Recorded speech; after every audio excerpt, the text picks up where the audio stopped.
નવરાત્રી નજીક આવતા તંત્ર દ્વારા તમામ તૈયારીઓને આખરી ઓપ આપવામાં આવ્યો છે। અસામાજિક તત્વોની સામે પોલીસે લાલ આંખ કરી છે। મોટા ગુનેગારોની સામે પોલીસે જેલ હવાલે પણ કર્યા છે।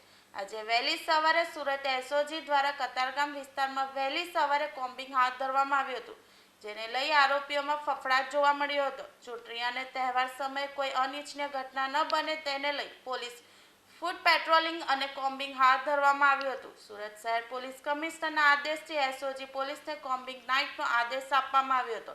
આ નાઇટમાં પોલીસ દ્વારા વાહન ચેકિંગ તેમજ ગુનેગારોના ઘરમાં તપાસ હાથ ધરવામાં આવી હતી।